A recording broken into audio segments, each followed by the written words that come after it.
안녕하세요. 장준호의 명리 산책 시간입니다. 네, 오늘은 상관에 대해서 상관 중에서도 가상관격에 대해서 보도록 하겠습니다. 가상관격에서 가는 빌릴다 혹은 거짓가 이런 뜻입니다. 그러니까 보통 상관격이라고 얘기를 하는 것은 월지가 상관을 장악하고 그리고 천간에 무언가 다른 상관이 나온 것을 이런 거를 상관격이라고 합니다만은 이런 경우에는 월지를 장악하지 못한 채 그 상관을 사용하는, 그러니까 상관인데도 약간 힘이 없다, 힘이 없는데도 이 상관이 정말 필요하다, 이런 형태들을 갖고 얘기를 하는 것입니다. 네, 어디 뒤에 있는 사주를 한번 보도록 할까요? 무신년에 무오월에 정사일주가 을사시에 태어났습니다. 그러니까 이 전체적인 사주를 보면은 화 그리고 일간도 화인 상태입니다. 그래서 화가 매우 강한 형태죠. 오화가 월지를 장악하고 있으니 이런 경우에는 상관을 얘기하려면은 무토니까 여기에 술토나 진토 이런 것들이 와야 상관격이라고 할 수 있습니다만은 이런 경우에 오화가 월지를 장악하고 천간으로 무토가 이 두 개가 나와 있는 모습입니다. 그런데 이 전체의 사주적인 모습을 보면은 여기에 온통 화가 장악하고 있고, 그리고 이 화가 갈 수 있는 목생화로 해서 이만큼이 목화의 관계입니다. 그리고 이 경우에서 화가 이렇게 치열하니까 이걸 다룰 수 있는 방법은 관이 와서 관으로 통제를 해주든지 아니면 상관으로 기운을 빼버리든지 이런 형태인데, 다행히 천간으로 무토가 있으니까 이 무토가 이 화의 기운을 다 뽑아가는, 그러니까 설기를 하는 그런 모습을 갖추고 있네요.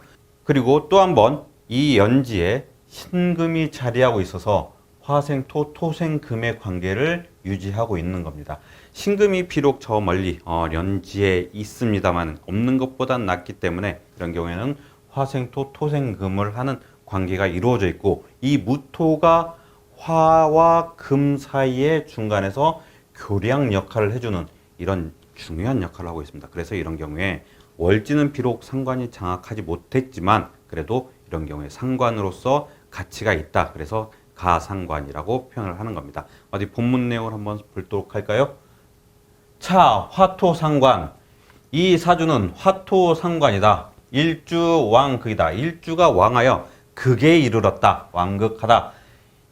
희기상관 발설청화. 기쁜 것은 그 상관이라는 것이 기운을 뽑아내서 청화를 이루었다. 기운을 뽑아서 아주 그걸 잘 사용했다라는 표현을 하는 겁니다. 그리고 화가 갖춰져 있는 상태에서 상관이 나와서 그 상관이 뭔가 그 분출구를 만들어서 굴뚝 만들어서 그 굴뚝에서 기운이 막 퍼져나오는 그런 모습을 청화라고 봤다라고 하시면 되겠습니다. 갱묘, 재성, 득용. 다시 묘한 것은 재성이 있어서 그것을 용하는 것이다. 용함을 얻었다. 그러니까 용신으로 사용한다라는 건데, 글쎄 이게 용신이라고까지는 안 가고 저는 그냥 용한다라고 표현을 하겠습니다. 네, 그렇고요. 경신, 신유운, 소년 창업. 경신대운과 신유대운에는 소년 창업하였다. 아주 적은 나이에 창업을 하였고, 그 창업한 것이 발제 10여만, 그 재물을 이룬 것이 10여만에 이르렀다라는 표현입니다. 그러니까 젊은 시기에 발제 이 창업을 해서 그 재산을 모은 것이 아주 잘 풀렸다라는 내용이죠. 자, 그 다음은 임술, 행이, 수, 불, 통근이다.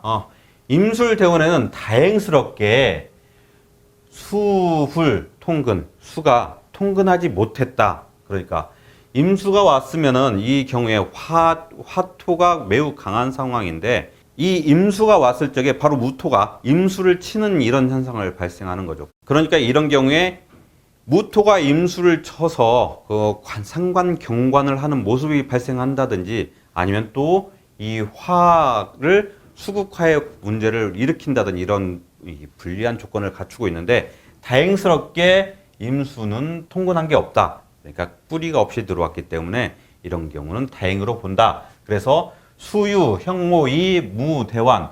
비록 형모는 있었지만 어려움은 조금 있었지만 무대환, 큰 환란은 없었다. 네, 그래서 이런 경우에는 상관경관이 일어났어도 아주 살짝 상관경관이 일어났다라고 보시면 되겠습니다.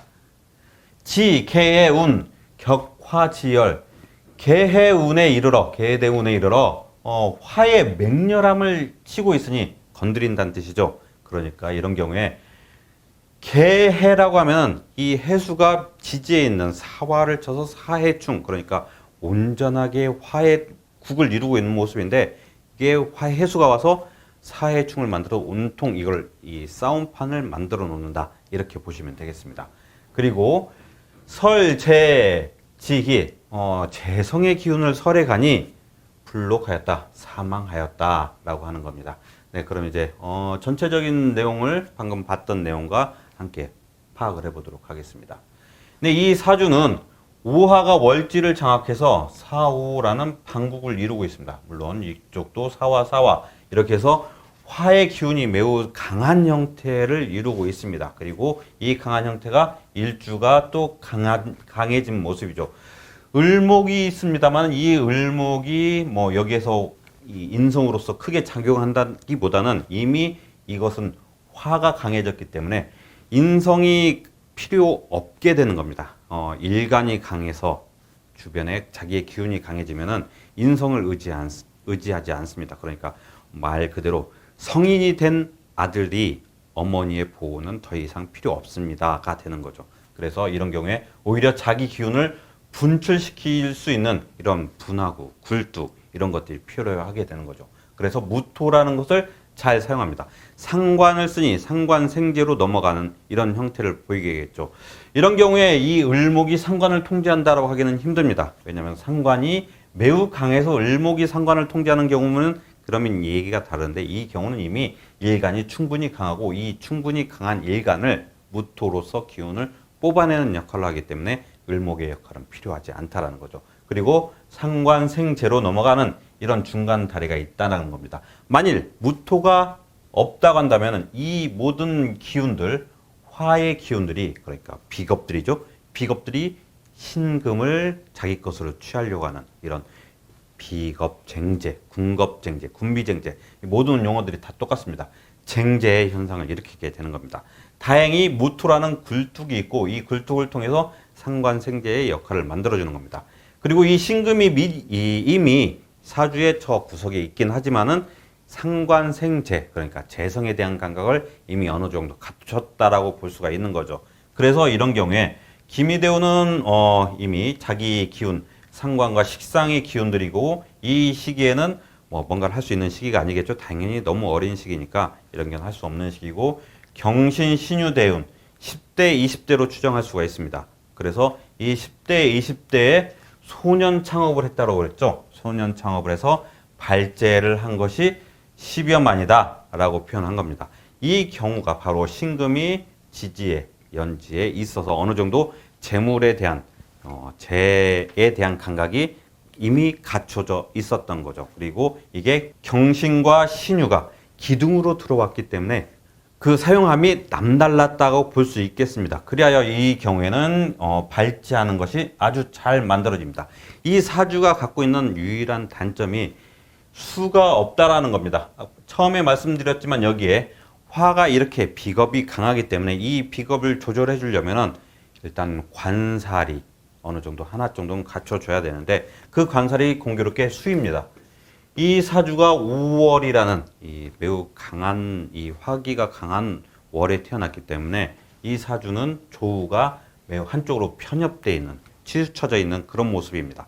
그래서 수가 와서 조우를 해주면은 관성으로서의 역할도 해주고 조후로서의 역할을 해줄 수 있습니다. 그런데 이 사주에는 조우를 해줄 수 있는 수가 없습니다. 이게 유일한 단점인 거죠. 그러니까 이 경우에는 잘 풀릴 경우에는 아주 잘 풀리는데, 만일 이게 한번 어그러지기 시작하면은 그때부터 문제가 심각해진다는 거죠.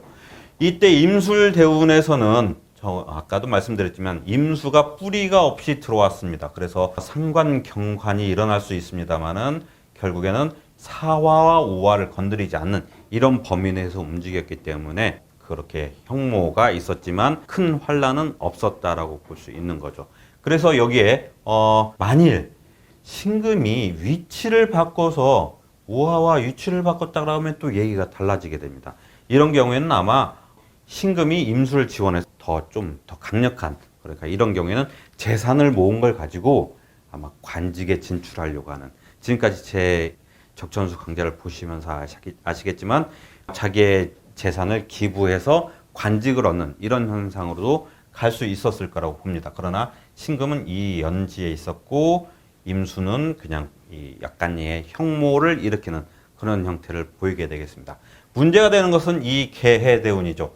계해대운에 일단 지지로서의 문제가 가장 커집니다.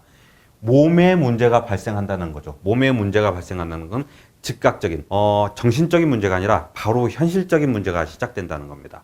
여기서 천간은 정신적인 문제고 지지는 자기의 육체적인 문제, 그리고 현실적인 문제, 천간은 이상적인 문제, 이런 형태들의 문제가 발생하는데 사해충이 즉각적으로 발생합니다. 물론 여기 신금이 있으니까 금생수로서 약간 도움을 받을 수 있지 않겠나라고 합니다만, 아까 말씀드린 대로 신금이 유의곳에 월지를 장악했다고 한다면 그럼 얘기가 좀 달라질 수 있습니다. 수에 대한 적응 능력이 어느 정도 생긴다는 거죠. 이전에 임수가 한번 왔었기 때문에 이런 것들이 있구나라고 하고 넘어갈 수 있는데, 이미 이때는 임술대운에 오수랍도 같이 일어나기 때문에 자기의 기운이 점점 더 공고해집니다. 그래서 이때 관에 대한 고집이 또 한 번 생겼을 겁니다. 이 관에 대한 고집이라고 하는 것은 내가 그 관에 진출하겠다 이런 것이라기보다는 내 관에 대한 좀 반감 같은 것들이 생겼을 수 있습니다. 그런 것들이 바로 계해대운에 한번 더 터지게 되는 거죠. 그래서 또한 계수가 무토와 합을 이루게 됩니다. 천간합을 이루게 돼서 계수 또한 한번 묶이게 됩니다. 아까 말씀드렸지만 수가 여기에서 조우를 해주면 좋은데 이미 어딘가에 조우해줄 수 있는 그런 상태가 아니고, 이게 바로 와서 계수라고 한다면 조우할 수 있는 가장 좋은 여건인데 이건 무계합으로 묶이고 지지로는 사해충이 발생하고 매우 불리한 상황이 발생하겠죠. 이 경우에 화의 맹렬함을 사해충으로 일어나서 그걸 오히려 건드려받는 왕자충발이라고 하는 거죠. 왕자충발을 일으키는 그런 현상을 만들어냅니다. 그래서 또한 재성도 설계했다라고 하는데, 이런 경우 가장 큰 경우는 사해충이 크고, 그 다음에 사오합으로 되어 있는 화가 매우 극렬하게 강한데 맹렬한 그 화를 수가 와서 건드렸다. 그래서 이것의 가장 큰 건강의 문제, 이런 문제들이 발생했다. 네, 그래서 이런 경우에 불록하였다, 사망하였다로 가게 됩니다. 네, 그래서 오늘 이 상황에서 가상격을 받고 이 가상관이 바로 상관생재, 재성으로 넘어가는 이런 문제를 만들어내는데, 여기서 계해대운의 이 상관의 교량 역할을 하던 것들이 자기의 교량 역할을 제대로 못하고, 또 한번 이 군겁쟁제가 일어나고 사해충이 일어나고 모든 안정됐던 시스템들이 일거에 무너지는 이런 현상으로 인하여 그래서 사망에 이르는 이런 경우까지 한번 내용을 살펴봤습니다. 다음 시간에 또 더 좋은 내용 살펴보도록 하겠습니다. 감사합니다.